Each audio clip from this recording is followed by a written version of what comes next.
মীন রাশি মীন লগ্ন পাইসেস সাইনের জাতক জাতিকাদের 2026 সালের এপ্রিল মাসের আগত একটি সপ্তাহ 17 এপ্রিল টু 23 এপ্রিল 23 এপ্রিল পর্যন্ত সময় আপনাদের ক্ষেত্রে ঠিক কেমন অতিবাহিত হবে সে বিষয়ে প্রতিবেদনে আমরা বিস্তারিত আলোচনা করব। গ্রহগত নক্ষত্রগত গোচরের ছক ধরে মোরললেস আপনাদের জীবনের প্রতিটি ক্ষেত্র নিয়ে আলোচনায় আমরা থাকতে চলেছি। তবে আলোচনাটি আগেই আপনাদের বলবো যে মাত্র দুদিন আগেই কিন্তু বাংলার শুভ নববর্ষ 1433 বঙ্গাব্দের শুরু আমরা পরিলক্ষিত করেছি। আবার ঠিক দুদিন পর অর্থাৎ 19 তারিখে আমরা পরিলক্ষিত করব অক্ষয় তৃতীয়া। আপনাদের সকলকে রাজ্যক চ্যানেলের তরফ থেকে শুভ নববর্ষ এবং অক্ষয় তৃতীয়ার হার্দিক শুভেচ্ছা ও অভিনন্দন রইল। প্রতিবেদনটি অত্যন্ত গুরুত্বপূর্ণ, তার কারণ বর্তমানে আপনাদের 7.5 কিন্তু দ্বিতীয় চরণ চলছে। শনি মহারাজ অস্ত ছিলেন, এবার কিন্তু তিনি উদিত হয়েছেন আপনাদের রাশিতে মাত্র একদিনের জন্য 20 যোগও কিন্তু থাকছে।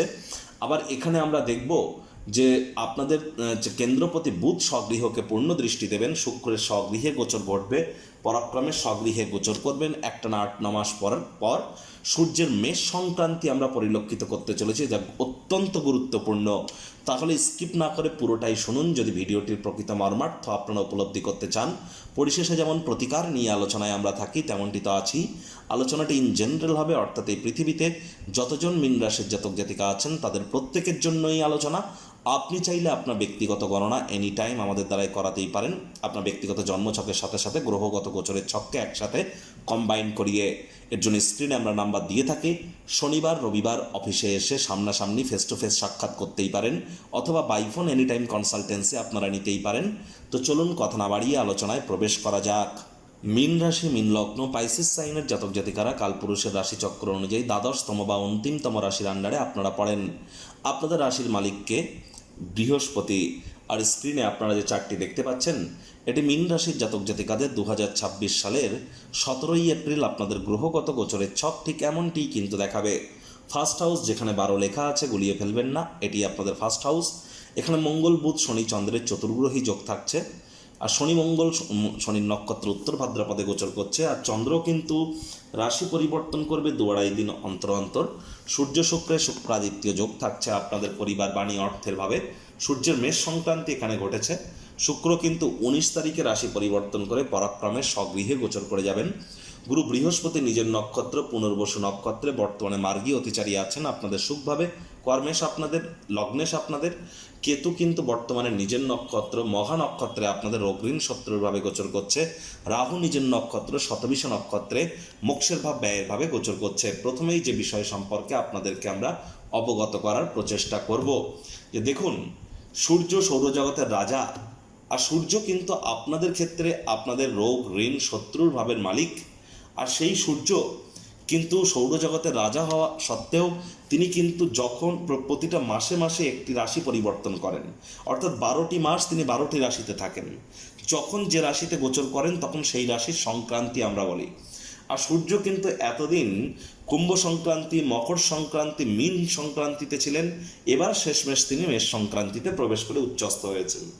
দেখুন, একটি জিনিস তো স্পষ্ট যে এখানে কিন্তু মীন রাশির জাতক জাতিকাদের ক্ষেত্রে শুধু নয়, পৃথিবীতে সকলের জন্য সূর্যের 12 মাসের যে সাইকেল সেটি সম্পূর্ণ হয়ে নিউ সাইকেল কিন্তু তিনি শুরু করছেন।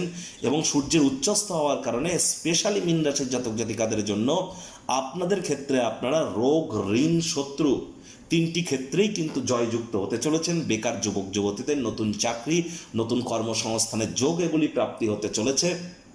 একই সাথে কিন্তু আমরা পরিলক্ষিত করব পরিবারের তরফ থেকে উপকৃত হওয়ার যোগ, পরিবারের ফুল সাপোর্ট আপনারা প্রাপ্তি করবেন, ব্যাংকের ব্যালেন্স আপনাদের বাড়বে, আপনার কথাবার্তার মধ্যে confidence, credibility, leadership qualities, management skill এগুলো গ্রো করতে চলেছে। একই সাথে শরীরে ভাইটামিন ডি এর মাত্রাও কিন্তু আপনাদের বৃদ্ধি পাবে। আর যারা সরকারি চাকরিজীবী আছেন, রাজনীতিবিদ আছেন, পলিটিশিয়ান অর্থাৎ নেতা মন্ত্রী এমএলএ এমপি বিরোধী পক্ষে যারা আছেন, যারা রাজনীতিবিদ এবং যারা ঊর্ধ্বস্থান কর্তৃপক্ষ, তাদের প্রত্যেকের জন্যই কিন্তু 19 তারিখের পর দুর্দান্ত সংযোগ, দুর্দান্ত সময় একটানা 1 মাসের জন্য থাকবে। সময় সুযোগের সদ্ব্যবহার আপনারা করুন, অবশ্যই লাভান্বিত আপনারা কিন্তু হতে চলেছেন। তবে 19 তারিখের পর কিন্তু আপনাদের সাবধানে গাড়ি ঘোড়া চালাতে হবে। 19 তারিখের পর শরীরে চোট আঘাত লাগার যোগও কিন্তু পরিলক্ষিত হচ্ছে, এটি মাথায় রাখবেন আপনারা। আরও একটি জিনিস, এখানে আমরা যেটা দেখব যে গুরু বৃহস্পতি তিনি তো মার্গী এবং কর্মেশ তিনি, লগ্নেশ তিনি মার্গী, সুখভাবে বসে পূর্ণ দৃষ্টি দিয়ে কর্মক্ষেত্রকে দেখছেন। তাহলে কাজের জায়গায় কর্মক্ষেত্রে আপনাদের রেসপন্সিবিলিটি হয়তো বেড়েছে, অনেকে শ্বশুর বাড়ির প্রতি রেসপন্সিবিলিটি বেড়েছে, কারোর কাজের প্রতি বেড়েছে, কারোর আধ্যাত্মিকতার প্রতি বেড়েছে, বা কারোর হয়তো পারিবারিক ক্ষেত্রে মায়ের ক্ষেত্রে আপনাদের রেসপন্সিবিলিটি দায়িত্ব হয়তো বেড়েছে। এই দায়িত্বগুলি এইভাবেই কিন্তু বৃদ্ধি পেতে থাকবে। তার সাথে সাথে কিন্তু কর্মক্ষেত্রে যোগ্য কর্মচারী যদি হয়ে থাকেন, প্রমোশন, পদোন্নতি, স্যালারি ইনক্রিমেন্ট এগুলিও কিন্তু আপনারা প্রাপ্তি করতে চলেছেন। যদি হার্ডওয়ার্ক করে থাকেন, কঠোর কায়িক পরিশ্রম করে থাকেন, তার সঠিক ফলাফল কিন্তু আপনারা এবার প্রাপ্তি করবেন। আর এখানে কিন্তু মীন রাশির জাতক জাতিকাদের মাত্র যদি আমরা 2 মাস পিছিয়ে যাই, কর্মক্ষেত্রে কিন্তু গোলযোগ চলছিল, ধীরে ধীরে দেখছেন আপনার পরিস্থিতি কিন্তু উন্নতির দিকে এগিয়ে যাচ্ছে। তাহলে প্রচেষ্টারত থাকুন, লাভান্বিত আপনারা নিশ্চিতভাবে হবেন। 19 তারিখের পর শুক্র যখন স্বগৃহে গোচর করে যাবে, 19 তারিখের পর আপনাদের পরাক্রম বাড়বে, সাহস বাড়বে, ছোট ভাই বোনদের দ্বারা উপকৃত হবেন, রোম্যান্টিক মুড আপনার থাকতে চলেছে। 19 তারিখের পর লক্ষ্য করবেন ছোটোখাটো যাত্রা ভ্রমণ থেকে উপকৃত হওয়ার যোগ, অনেকে ফেমাস হওয়ার যোগ অনেকের বৃদ্ধি পাবে। যারা ইনফ্লুয়েন্সার হতে চাইছেন, ফেমাস হতে চাইছেন, যারা সোশ্যাল মিডিয়াতে কেরিয়ার করতে চান, ব্লগিং, পডকাস্টিং এই ধরনের জগতে যারা আছেন, তাদের জন্য সময়ের সুযোগ ভালো। Fashion, photography, modelling, news, media, entertainment, jewellery, garments, মহিলাদের সম্পর্কিত বস্ত্র সামগ্রী, catering, beauty parlour, restaurant, hotel, perfume, flower, interior decoration, designing এই ধরনের জগতে যারা আছেন, যারা ছবি আঁকা, নাচ গান, নাটক, কবিতা আবৃত্তি, অভিনয় বা অ্যাক্টিংয়ের ফিল্ডে আছেন, তাদের জন্যও কিন্তু সময় সুযোগ দুর্দান্ত পরিগণিত হবে। এ সময় আকর্ষণ আপনার বৃদ্ধি পাবে।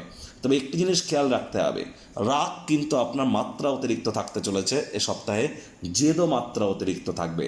আর রাগ আর জেদের বশবর্তী হয়ে কোনো প্রকার সিদ্ধান্ত যদি নেন, পরিস্থিতি নিজের হাতেই কিন্তু আপনি খারাপ করতে পারেন। এ বিষয়ে একটু খেয়াল রাখুন।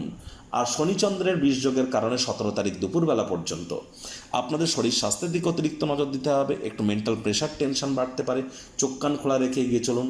বুধের কৃপায় তো আপনাদের অবশ্যই বলবো যে বুধ যেহেতু সপ্তমপতি, সপ্তম ভাবকে পূর্ণ দৃষ্টি দিয়ে দেখছে, অবিবাহিতদের বিবাহের যোগ তো থাকছেই, এমনকি স্বামী স্ত্রী একসাথে কোথাও রোম্যান্টিক ভ্রমণেও কিন্তু আপনারা যেতে পারেন। আবার চন্দ্র সূর্য শুক্রের ত্রিগ্রহী যোগ আমরা পরিলক্ষিত করব 17 তারিখ দুপুরবেলা থেকে 19 তারিখ দুপুরবেলা পর্যন্ত। 17 তারিখ দুপুরবেলা থেকে 19 তারিখ দুপুরবেলা পর্যন্ত আবেগকে কন্ট্রোল করতে হবে, বিশেষ করে মানি ম্যানেজমেন্ট এবং অর্থের লেনদেন করবার সময়, মানির ট্রানজ্যাকশান করবার সময় না চাইতেও কিন্তু কোনো ভুল করে বসতে পারেন। আবার চন্দ্র শুক্র সংযোগ আমরা পরিলক্ষিত করব আপনাদের কোথায়, পরাক্রমের ভাবে, সেখানে শনিরও দৃষ্টি থাকবে, কিন্তু শুক্র স্বগৃহে, চন্দ্র ওখানে উচ্চস্থ। একটি জিনিস তো স্পষ্ট, ভাই বোনেদের শরীর স্বাস্থ্যের দিকে আপনাদেরকে 19 তারিখ থেকে 21 তারিখ পর্যন্ত একটু নজর রাখতে হবে। আদারওয়াইজ 19 তারিখ থেকে 21 তারিখ এই সময়টিতে আপনারা অবশ্যই উপকৃত হবেন। হঠাৎ করে কোনো স্থান থেকে অর্থপ্রাপ্তিও কিন্তু আপনাদের হতে পারে। 21 তারিখ থেকে 23 তারিখ এই সময়টিতে মায়ের তরফ থেকে উপকৃত হওয়ার যোগ, মায়ের শরীর স্বাস্থ্যের উন্নতির যোগ, মায়ের কর্মের উন্নতির যোগ, নতুন জমি বাড়ি গাড়ি এগুলি ক্রয় করার যোগ, এগুলিও আমরা পরিলক্ষিত করব। অনেক মীন রাশির জাতক জাতিকাদের ক্ষেত্রে আমরা লক্ষ্য করে দেখেছি আপনাদের কর্মপ্রাপ্তিতে সমস্যা, স্বামী স্ত্রীর শরীর স্বাস্থ্যের অবনতি হওয়া, রোগ ঋণ শত্রুর টেনশন হওয়া, কর্মক্ষেত্রে গুরুত্বপূর্ণ পরিবর্তন হওয়া, খরচের মাত্রা বেড়ে যাওয়া, পরিবারে অশান্তি বৃদ্ধি পাওয়া, ব্যাংকের ব্যালেন্সে ঘাটতি পড়া, এই ধরনের এর মধ্যে বিভিন্ন সমস্যার সম্মুখীন আপনারা হচ্ছিলেন। এবার কিন্তু সেখান থেকে আপনারা অনেকটা রিলিফ পেতে চলেছেন। একই সাথে কয়েকটি ডেট টাইম আপনাদেরকে আমি বলছি, সেগুলি নোট ডাউন করে রাখার চেষ্টা করুন। 17ই এপ্রিল বেলা 12টা থেকে, অর্থাৎ 17ই এপ্রিল দুপুরবেলা থেকে 18ই এপ্রিল দুপুরবেলা পর্যন্ত পরিবারে কোনো প্রকার অশান্তি করবেন না। টাকা পয়সার লেনদেন করবার সময় অতিরিক্ত নজর দিন, কথাবার্তা বলার সময় অতিরিক্ত নজর দিন, মানি ম্যানেজমেন্টের দিকে একটু নজর দিন, আর আবেগকে কন্ট্রোলে রাখুন। 21 তারিখ রাত 11টা থেকে 22 তারিখ রাত 11টা, 21 তারিখ রাত 11টা থেকে 22 তারিখ রাত 11টা, এই যে সময়টি, এই সময়টিতে কিন্তু আপনাদের আমি বলবো যে আপনারা কোনো প্রকার ডকুমেন্টসে সিগনেচার করবার আগে ভালো করে সেটা পড়ে নিন।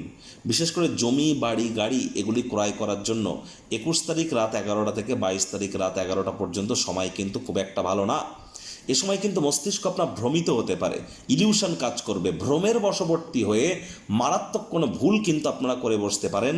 এ সময় শরীরে চোট আঘাতও আপনাদের লাগতে পারে, চোখের ত্বকের বা দাঁতের কোনো সমস্যা কিন্তু এ সময় আপনার বেড়ে যেতে পারে। এ সময় মায়ের শরীর স্বাস্থ্যের দিকেও আপনাদেরকে নজর দিতে হবে। আর এ সময় যত কথা বলবেন কম, শুনবেন বেশি, সেটিই আপনাদের বেটার।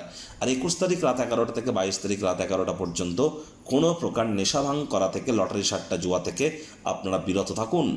প্রতিকার স্বরূপ আলোচনা করতে গিয়ে আপনাদেরকে বলবো, স্ক্রিনে আপনারা দেখতে পাচ্ছেন হনুমানজির প্রণাম মন্ত্র, মনোজবাং মারুত্তুল্য বেগং জিতেন্দ্রিয়ং বুদ্ধিমত্তাম বরিষ্ঠম বাতাত্মজং বানরজিত মুখ্যং শ্রীরামদূতং শরণ্যম প্রপদ্যে।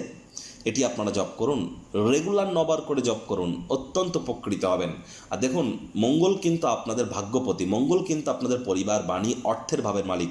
তাহলে যত বেশি হনুমানজির নাম জপ করবেন তত আপনার ভাগ্যের উন্নতি হবে, পরিবারের উন্নতি হবে, ব্যাংকের ব্যালেন্স বাড়বে, শব্দের উন্নতি হবে, শিক্ষার উচ্চ শিক্ষায় উন্নতি হবে, পিতার উন্নতি হবে। তাহলে এই প্রাপ্তিগুলি কিন্তু আপনারা করতে পারবেন যত বেশি হনুমানজির নাম জপ করবেন। তার মানে এই নয় যে হনুমান চালিসা ডাইরেক্ট জপ করা শুরু করে দেবেন। হনুমান চালিসা জপ করতে গেলে সিস্টেম পদ্ধতি জেনে করুন না। আমি তো বলছি যে আপনারা স্নান করবার পর প্রথমে হনুমানজির ছবিতে আপনারা 3 বার বলুন জয় সিয়ারাম ধূপ দেখিয়ে, তারপরে এই যে মন্ত্রটি 3 বার বা 9 বার বলুন, তারপর আপনারা 3 বার বলুন নিজের নাম গোত্র ধরে সদা হরিচেরা। এটি আপনারা করতে পারেন। কিন্তু হনুমান চালিসা আপনি চাইলেন জপ করা শুরু করে দিলেন, এটি হতে পারে না। হ্যাঁ, 7.5 চলছে, হনুমান চালিসা জপ করলে ভালো ফল পাবেন, কিন্তু তার জন্য সঠিক পদ্ধতি জেনে করতে হবে না। ঈশ্বরকে ছেলে খেলা হিসাবে নেওয়াটা ঠিক হবে না, এটি মাথায় রাখবেন, কারণ অনেক নিয়ম কানুন আছে। আর এটা প্রণাম মন্ত্র না, এটা আপনারা জপ করতে পারেন। ওম হুম হনুমাতে নামা, এটিও আপনারা জপ করতে পারেন, লাভান্বিত হবেন। আর 7.5 যেহেতু চলছে, হাইজিন মেনটেন করুন, বাসি খাদ্য খাবার খাবেন না, সময়ের কাজ সময়ে করুন। বয়োজ্যেষ্ঠ ব্যক্তিবর্গ এবং সিনিয়র সিটিজেনদেরকে, যারা লেবার সম্প্রদায়, তাদেরকে সম্মান দিন। তাদের সাথে অশান্তি করলেই কিন্তু শনির দুর্বলতা বাড়বে, মাথায় রাখবেন। যারা দীক্ষা নেননি, ইমিডিয়েট দীক্ষা নিন। বৃহস্পতি 7.5 বছরের জন্য কিন্তু অতিচারী হয়েছেন, প্রোটেকশন কিন্তু তবেই পাবেন, তিনি আপনাদের কিন্তু লগ্ন রাশিধিপতি। আর 19 তারিখ যেহেতু অক্ষয় তৃতীয়া, 19 তারিখের দিন সোনার উপর গয়নাগাটি ক্রয় করুন। যদি যাদের কাছে আর্থিক সমৃদ্ধি আছে, তারা পারলে অ্যান্টিক পিস, অ্যান্টিক জুয়েলারি, অর্থাৎ প্রাচীন জিনিস, প্রাচীন গয়নাগাটি ক্রয় করতে পারেন। আর যাদের আর্থিক কষ্ট আছে, তারা কোনো কিছু না পারলে একটি ঝাড়ু বা ঝাঁটা কিনে আনুন বাড়িতে। দিনের আলো থাকাকালীন এটি উত্তর দিকে মাটিতে বা মেঝেতে বা ফ্লোরে শুইয়ে রাখুন। দরজার আশপাশে ঝাড়ু ঝাঁটা কখনো রাখবেন না, দাঁড় করিয়ে রাখবেন না। ভাঙা ঝাঁটা, ভাঙা ঝাড়ু, ভাঙা ঘড়ি, ভাঙা তালা বা খারাপ তালা, খারাপ ঘড়ি, খারাপ ঝাড়ু, পুরনো জামা প্যান্ট, বই খাতাপত্র, এগুলো বাড়িতে রাখবেন না। বৈশাখ মাসে এগুলোকে জলে ভাসিয়ে দিন, কাউকে দানও করতে যাবেন না, দেখবেন গৃহে সমৃদ্ধি আসবে। সংসারে অশান্তি, প্রেমে বাধা বা বিবাহে অনিশ্চয়তা, ব্যবসাতে ক্ষতি বা চাকরিতে ডামাডোল, অসুস্থতা, দুঃখ, দারিদ্রতা থেকে কিছুতেই রেহাই মিলছে না, পরীক্ষায় ফেল, তাহলে আর দেরি কেন? জীবনের যাবতীয় সমস্যার সমাধান করব আমরা। বাস্তুশাস্ত্র, সংখ্যাতত্ত্ববিদ্যা, লাল কিতাব, বৈদিক জ্যোতিষশাস্ত্র, কৃষ্ণমূর্তি প্রভৃতি পদ্ধতিতে জন্মছক বিচার করা হয়। প্রয়োজন অনুভব করলে স্ক্রিনে ফ্ল্যাশ হওয়া নম্বরে যোগাযোগ করতেই পারেন।